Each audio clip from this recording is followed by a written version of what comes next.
கேரளாவுல ஷிம்ஜிதா அப்படின்ற ஒரு பெண் வந்து பஸ்ல ஒரு நபர் மீது ஆமா, பாலியல் ஆமா. குற்றம் சுமத்தி அவரை உயிரிழந்த சம்பவம் தான் பெருசா பேசு பொருளாச்சு. ஒரு திருநங்கையா ஆண்கள் மீது தப்பு இருக்கா இல்ல பெண்கள் மீது தான் தப்பு இருக்கா அப்படின்னு சொல்லிட்டு நடுவுல இருக்கக்கூடிய திருநங்கை நீங்க எப்படி பாக்குறீங்க மேம்? நான் என்ன விதமா அத பார்க்குறேன்னா அந்த பெண் மேல கண்டிப்பா 100% தப்பு இருக்கு. அவங்க பண்ணது ரொம்ப தப்பான விஷயம் தான். இத ஒரு ட்ரெண்ட் ஆக்குற மாதிரி, இத சோசியல் மீடியால இந்த மாரி பண்ணோம்னா, நம்மளும் ஒரு ட்ரெண்ட் ஆகலாம், நம்மளும் ஒரு இதுவாகலாம்னு சொல்லிட்டு, தவறான கருத்துக்கள சோசியல் மீடியால இந்த மாரி மக்கள் மத்தியில திணிக்க பார்க்குறாங்கன்னு எனக்கு தோணுது. இதுல அப்ப 100% தவறும் வந்து யார் மேல இருக்கிறதா நீங்க பாக்குறீங்க மேம்? இல்ல நான் முதல்லயே சொன்னேன் 2 பேர் மேல தவறு இருக்குன்னு சொல்லிட்டு. இந்த பொண்ணு இந்த மாரி வீடியோ எடுத்தது தவறுனா, ஒரு பெண் ஒரு ஆண் மேல ஒரு ஒரு ஒரு விஷயத்த தவறான விஷயத்த சொன்னாங்கன்னா, அத உடனே நம்பிடுறாங்கன்னா, அதுக்கு முழுக்க முழுக்க காரணம் கண்டிப்பா அவர் மேல ஒரு நம்பிக்கையானவர்கள், நண்பர்களோ இல்ல குடும்பத்தாரோ யாராவது ஒருத்தங்க அவருக்கு சப்போர்ட்டா இருந்திருக்கலாம். 10 ஆண்டுகள் சிறை, 1 கோடி ரூபாய் அபராதம். இந்த தண்டனை உங்களுக்கு போதுமானது அப்படின்னு நினைக்கிறீங்களா?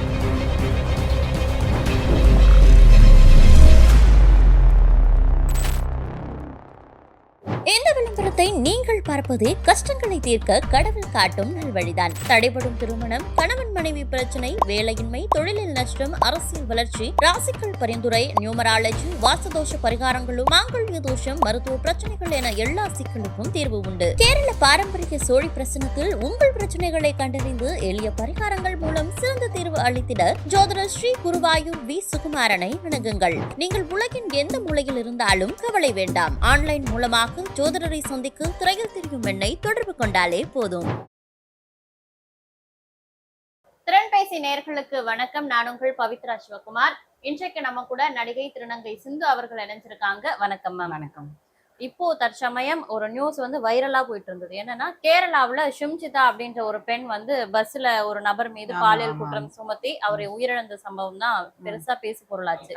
இந்த சம்பவத்துக்கு அப்புறம் பாத்தீங்கன்னா ஆண்கள் எல்லாமே பெண்கள் தான் இந்த மாதிரி எல்லாம் விஷயங்கள் பண்றாங்க அப்படின்னு சொல்லிட்டு பெண்கள் கிட்ட இருந்து எங்களுக்கு பாதுகாப்பு வேணும் அப்படின்னு சொல்லிட்டு பண்ணக்கூடிய நிறைய விஷயங்களை நம்ம சோசியல் மீடியால பார்க்க முடியுது. ஒரு திருநங்கையா ஆண்கள் மீது தப்பு இருக்கா இல்ல பெண்கள் மீது தான் தப்பு இருக்கா அப்படின்னு சொல்லிட்டு நடுவுல இருக்கக்கூடிய திருநங்கை நீங்க எப்படி பாக்குறீங்க மேம்? நான் என்ன விதமா அத பார்க்குறேன்னா அந்த பெண் மேல கண்டிப்பா 100% தப்பு இருக்கு. அவங்க பண்ணது ரொம்ப தப்பான விஷயம் தான்.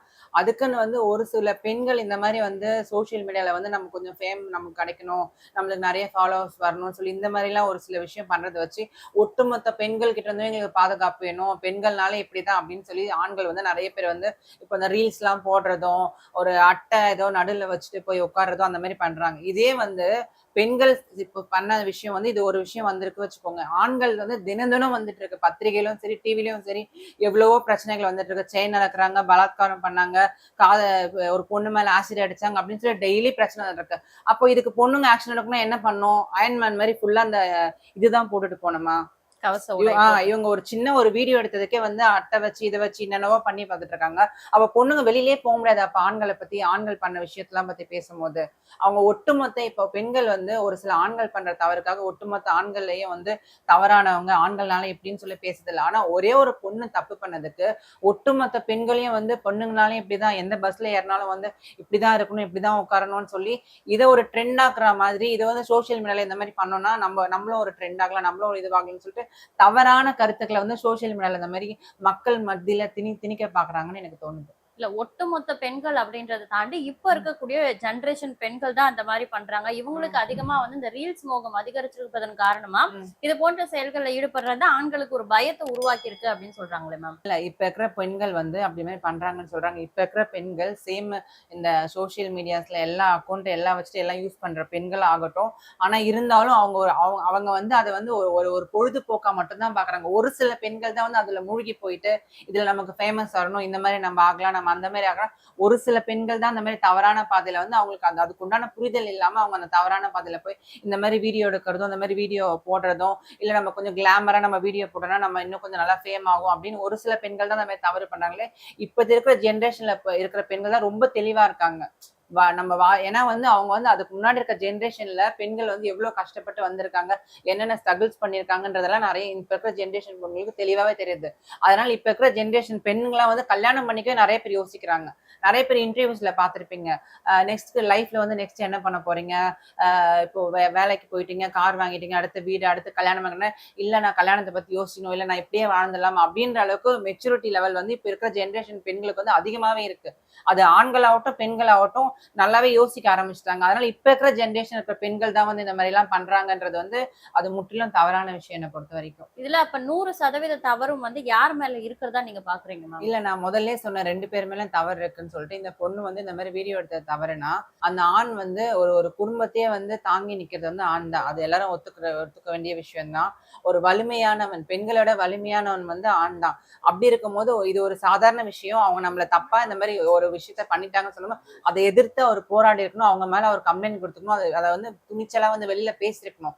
ஆனா அதை விட்டு வந்து அவர் இந்த மாதிரி தற்கொலை பண்ண எண்ணம் தூண்டி அந்த மாதிரி தற்கொலை பண்ணிட்டு வந்து அது ரொம்ப நான் தவறான விஷயமா நினைக்கிறேன். ஏன்னா அது வந்து மத்தவங்களுக்கு வந்து ஒரு முன்னுதாரணமா ஆன மாதிரி ஆயிடும். இத மாதிரி நிறைய ஆண்கள் இருக்காங்க.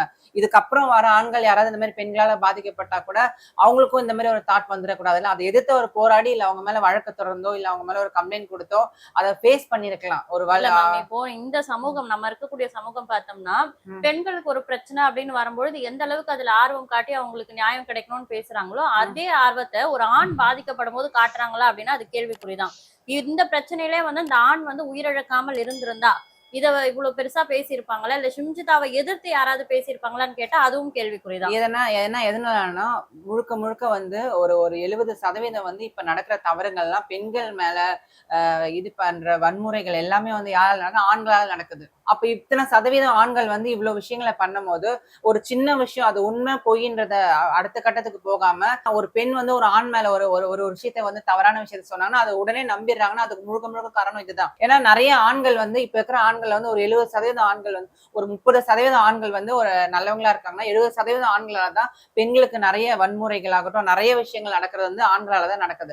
அப்படி இருக்கும்போது ஒரு சின்ன விஷயத்தை அவங்க சொல்லும் போது கூட ஓகே ஓகே அப்ப ஆண் இவன் வந்து பெண், அப்ப இவன் கண்டிப்பா அதை பண்ணிருப்பான் அப்படின்றத இது பண்ணிடுறாங்க. அதான் தீர விசாரிக்காம ஒரு சில முடிவு எடுத்துறாங்க. பட் அவர் வந்து தப்பே பண்ணாத போது அவர் கண்டிப்பா ஒரு சைட்ல ஸ்ட்ராங்கா இருந்து இதுக்கு ஏதாவது ஒரு விஷயத்த வந்து சொல்யூஷனை கண்டுபிடிச்சு அவர் கொஞ்சம் இதுவா இருந்திருக்கலாம், கொஞ்சம் போல்டா இருந்திருக்கலாம். பட் இது பண்ண இந்த மாதிரி அவர் முடிவெடுத்தது வந்து ரொம்ப தப்பான விஷயம்.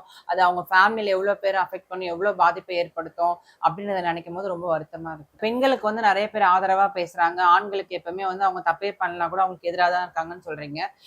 கோயம்புத்தூர்ல ஒரு காலேஜ்ல வந்து ஒரு ஸ்டூடெண்ட் கிளாஸ் ரூம்ல வந்து அவரோட பேக்ல கத்தி எடுத்துட்டு போயிட்டு அவர் வந்து ஒரு லவ் பண்ணியிருக்காரு போல. அந்த கிளாஸ் ரூம்ல அவங்க கூட படிக்கிற ஒரு சக மாணவியை வந்து லவ் பண்ணியிருக்காரு. அவங்க அதுக்கு வந்து மறுப்பு தெரிவிச்சதுனால கிளாஸ் ரூம்லயே கத்தி எடுத்து அவங்கள கத்தியால குத்தி இப்ப அவங்க வந்து மருத்துவமனையில அபாய கட்டத்துல அவங்க இப்ப ஆஸ்பத்திரியில அனுமதிப்பட்டிருக்காங்க. இந்த மாதிரி வந்து ஒரு ஒரு நாளும் ஒரு ஒரு விதமான நியூஸ், முக்கியமா வந்து பெண்கள் வந்து நிறைய பாதிக்கப்படுற நியூஸ், ஆண்களால பாதிக்கப்படுற இந்த மாதிரி நியூஸ் வர்றதுனாலதான் வந்து சீக்கிரமா வந்து ஆண்களை வந்து யாரும் வந்து ஆதரவு தெரிவிக்க மாட்டாங்க. அவங்க மேல வந்து இப்போ ஒரு பெண் வந்து தப்பு சொன்னா அது தப்பா ரைட்டான்னு யோசிக்காம ஆண்ன்றதுனால இந்த மாதிரி நிறைய விஷயங்கள் நடக்கிறதுனால அவங்களுக்கு எதிராக வந்து நிறைய பேர் பேசுறதுக்கான ஒரு வாய்ப்பா அமையுது இந்த விஷயம்லாம். அவர் வந்து கிட்டத்தட்ட ஒரு ஒரு 40 வயசு இருக்கிற ஒரு ஆணா தான் இருப்பாரு.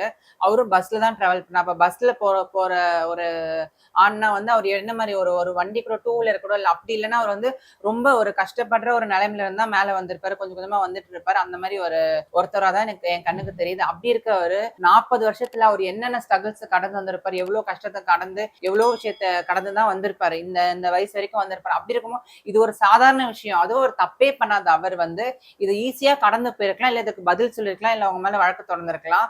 இதை வந்து அவர் இந்த அளவுக்கு அவரோட மனநிலையை பாதிச்சதுனால அவர் இந்த மாதிரி ஒரு முடிவு இல்ல மேம், இது ஒரு சாதாரண விஷயம் அப்படின்றது நம்ம இப்ப சோசியல் மீடியாவை அதிக அளவுல பயன்படுத்தக்கூடிய நம்மை போன்றவர்களுக்கு தெரியுது. ஆனா ஒரு 40 வயசு நபர், அதுவும் சோசியல் மீடியால பெரிய ஆர்வம் இல்லாத ஒரு நபர் அப்படின்னும் பொழுது அவங்க வந்து சில பேர் அந்த காலத்து ஆளுங்க வந்து கௌரவத்திற்காகவே வாழக்கூடியவங்க, கௌரவத்துக்காக என்ன வேணா செய்யக்கூடிய ஒரு நிலைமையில தான் அவங்க வீட்டுல வளர்த்திருப்பாங்க.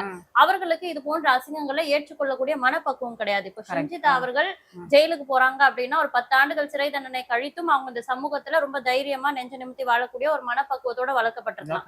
அந்த ஒரு மனப்பக்குவம் இறந்து போன தீபக் அவர்களுக்கு இல்ல அப்படின்றது தானே நம்மளுக்கு புரியுது. மனப்பக்குவம் இல்லைன்றது ஓகே, அவரோட மனப்பக்குவம் அவரோட மெச்சூரிட்டி அந்த லெவல்ல தான் இருந்திருக்கு. அப்படின்னு. பட் இதை வந்து என்னன்னா அவங்களோட குடும்பத்திலயும் கண்டிப்பா அது தெரிய வந்திருக்கும். குடும்பத்தாருக்கோ நண்பர்களுக்கு எல்லாரும் கொஸ்டின் பண்ணாங்க. ஆனா ஒரு சில பேர் அவரோட குடும்பத்தார்ல கண்டிப்பா அவர் மேல ஒரு நம்பிக்கையானவர்கள், நண்பர்களோ இல்ல குடும்பத்தாரோ யாராவது ஒருத்தர் வந்து ஒருத்தங்க அவருக்கு சப்போர்ட்டா இருந்திருக்கலாம். புரியுது, நீ இதை பண்ணிருக்க மாட்டா அப்படின்ற ஒரு ஆறுதலுக்காவது யாராவது ஒருத்தர் இருந்தா கண்டிப்பா அவர் அந்த நிலைமைக்கு போயிருக்க மாட்டார்ன்றது. அவர் ஒரு கொஞ்சம் அவர் அந்த இரக்கத்தன்மையா இருக்கிற மனுஷனா இருந்தா கூட, சோசியல் மீடியா பயன்படுத்தாதவர், அவர் குடும்ப பின்னணி இப்படிலாம் இருந்தா கூட யாராவது ஒருத்தர்னாச்சு அவர் அந்த மாதிரி பண்ணிருக்க மாட்டாருன்னு அவருக்கு ஒரு ஆறுதலான வார்த்தைகள் சொல்லி அவருக்கு ஒரு உறுதுணையா இருந்தாங்கன்னா கண்டிப்பா அவர் இந்த ஒரு முடிவு எடுத்திருக்க மாட்டாருன்றது என்னோட நம்பிக்கை. இப்போ இந்த விஷயத்துல ஷிம்ஜிதா அவர்களுக்கு கிடைத்திருக்கக்கூடிய அந்த தண்டனை 10 ஆண்டுகள் சிறை, 1 கோடி ரூபாய் அபராதம், இந்த தண்டனை உங்களுக்கு போதுமானது அப்படின்னு நினைக்கிறீங்களா மேம்? என்ன பொறுத்த வரைக்கும் அவங்க பண்ண தவறுக்கு போதுமானதுதான். ஆனா அந்த 1 கோடி ரூபாய் அவங்க இருப்பில்ல, அதுல வந்து ஒரு பாதி இதுவாச்சு அவரோட குடும்பத்துக்கு, அவர் குடும்பத்துல அவங்களுக்கு எத்தனை, அவங்களுக்கு கல்யாணம் ஆயிடுச்சா இல்ல அவங்க குடும்பத்துல யார் யார் இருக்கா என்ன ஏதுன்னு தெரியாது. அப்படி அவங்க குடும்பத்துல கஷ்டப்படுறவங்க இருந்தாங்க, முழு தொகையாக இல்ல முழு தொகையா கொடுக்க முடியலன்னா கூட அவங்க குடும்பத்துக்கு ஏதாவது உதவி அரசாங்கம் மூலியமா கிடைச்சுன்னா அது ரொம்ப ஒரு நல்ல விஷயமா இருக்கும். ரொம்ப பரபரப்பா சமூகத்துல பேசப்பட்டு இருக்க இந்த விஷயம் குறித்த பல தகவல்களை, உங்களுடைய கருத்துக்களை நேரம் ஒதுக்கி பகிர்ந்துகிட்டதுக்கு ரொம்ப நன்றி மேம். நன்றி மேம். இந்த விளம்பரத்தை நீங்கள் பார்ப்பது கஷ்டங்களை தீர்க்க கடவுள் காட்டும் நல்வழிதான். தடைபடும் திருமணம், கணவன் மனைவி பிரச்சனை, வேலையின்மை, தொழிலில் நஷ்டம், அரசியல் வளர்ச்சி, ராசிக்கல் பரிந்துரை, நியூமராலஜி, வாசதோஷ பரிகாரங்களும், மாங்கல்ய தோஷம், மருத்துவ பிரச்சனைகள் என எல்லா சிக்கலுக்கும் தீர்வு உண்டு. கேரள பாரம்பரிய சோழி பிரசனத்தில் உங்கள் பிரச்சனைகளை கண்டறிந்து எளிய பரிகாரங்கள் மூலம் சிறந்த தீர்வு அளித்திட ஜோதிடர் ஸ்ரீ குருவாயூர் வி சுகுமாரனை அணுகுங்கள். நீங்கள் உலகின் எந்த மூலையில் இருந்தாலும் கவலை வேண்டாம். ஆன்லைன் மூலமாக ஜோதிடரை சந்திக்க திரையில் தெரியும் எண்ணை தொடர்பு கொண்டாலே போதும்.